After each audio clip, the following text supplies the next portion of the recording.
So I'm a software developer. That's my living. I kind of do that in my spare time as well. But I was actually first diagnosed with just having major depression.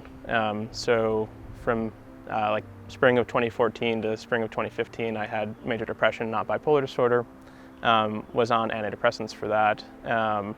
And then had my first manic episode in beginning summer of 2015.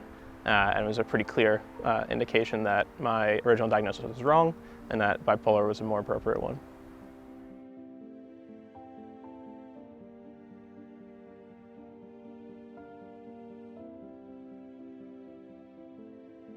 My current job is I'm a founder of a startup called Even Mental Health, and the goal with Even is to dramatically improve how we measure mental health. We have an app that's out there right now called Even Mind.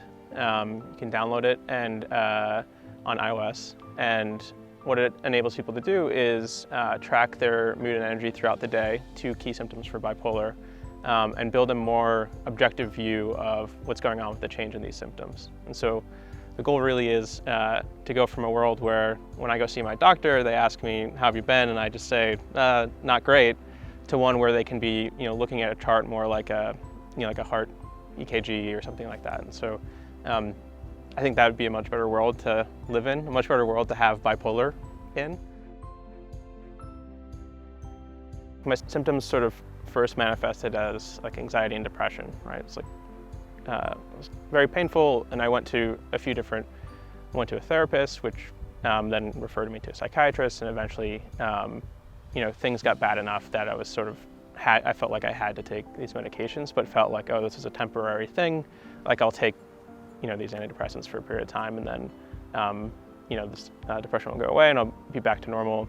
And then when the mania happened, that kind of like sort of totally changed that possibility. It went from like a temporary thing to like, oh, this is a lifelong thing. My initial reaction to that was kind of one of, I didn't totally accept that, like partially denial of that, but partially just not even denial, just not wanting it. And so I think the first couple of years were probably the hardest. But then, I eventually kind of got to a point where I think a lot of people with bipolar get where maybe they accept their illness but think, oh, I don't need this medication, and sort of felt sort of victim to that trap, and weaned myself off of medication, which in turn led to my second manic episode. And so I'd say at that point that was sort of the like, okay, I really have this thing. This isn't a thing that's a misdiagnosis again. This isn't a thing that's gonna just go away in a little bit of time. And that's sort of when my mentality shifted more to like, how am I gonna best live with this thing? This may seem like a small grammatical point, but I think it's important on like an emotional sense where I don't view myself as, I would never say like I am bipolar. I say I have bipolar. And I think that kind of gets at this identity thing that you're talking about. It's like, especially when such a significant event happens, like when you're so young, it's pretty easy to like adopt it as part of your identity, right? Like I am bipolar. And I'd say like that's probably not the right route. I'd say focus more on like it's an illness that you have, but it's not fully you. And you're like, yeah, you're much more than that. And view it as something you have to live with, something you have to build around. When I think about success relative to bipolar, I think more about, am I being smart about managing it? And I think, if I'm smart about managing it, making good choices there, and still like, something happens that like, like a very bad manic episode or like a very tough like period of depression, that still counts as like dealing with it well, right? You can't fully deal with it, but like as long as I'm doing the smart things around it. And so success, I'd say like there's a separate vector of success, which is just like the general success that anyone would have. I don't sort of, I view like bipolar as kind of like a side piece of that. And then success with bipolar is just how well can I keep that to the side and, make it so that I don't have to, constantly be thinking about it, but just more focus on what are the things I care about more than that. It's like, am I pursuing like healthy habits? So am I sleeping well? Am I, making sure I'm not like working super late, like getting exercise, all the standard things that everyone will tell you. But I think the additional things that are maybe a little bit unique to bipolar is just having a lot of sort of structure around myself.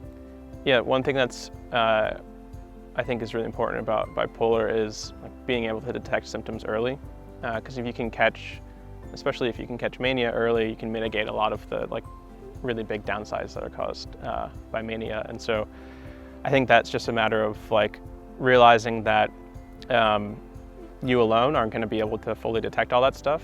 So it's a matter of like looping in, loved ones who you live with, like friends and family, coworkers, talking to them, basically saying, hey, like I need your help in noticing when my behavior is a little bit off, and don't feel like you're being rude by saying like, hey, I've noticed you're a bit off. Like that's actually hugely helpful for me. And I think that's probably like the single biggest thing that's helped me is looping other people in around me and telling them what to look out for and what to do when they notice things.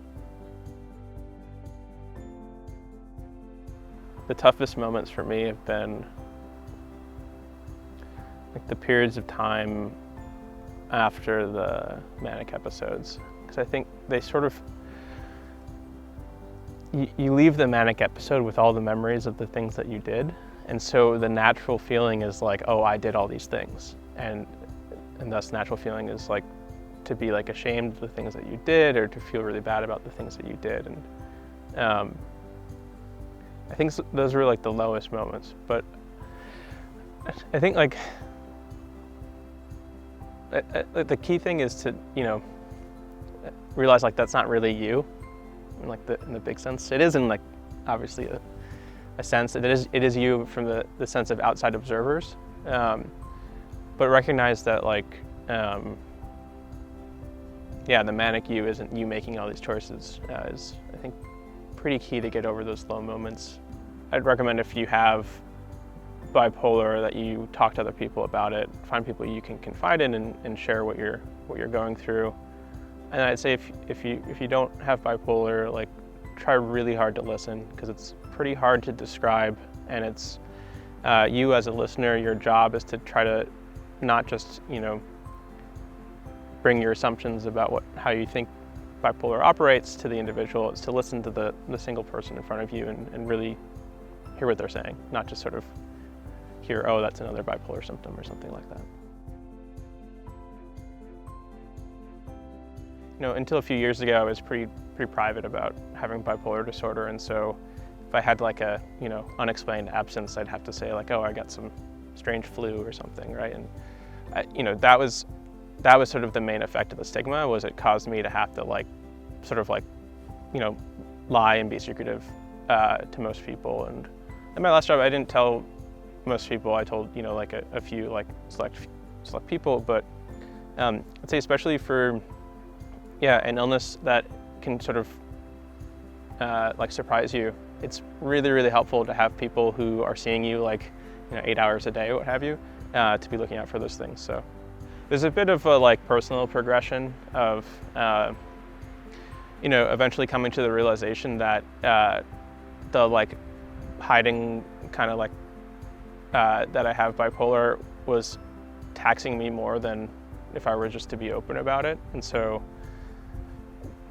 to a degree, just the calculus changed, and so it was easy like that. But lucky enough to be in this position where I can semi-select for the places that would be comfortable with someone who's open about having bipolar, right? So it's to a degree, I guess that's partially the tech industry, but having options where I can go to, if I'm at a place that I'm worried that there's going to be this stigma, I can find another place where I can be more open about it. So I'd say please get in touch.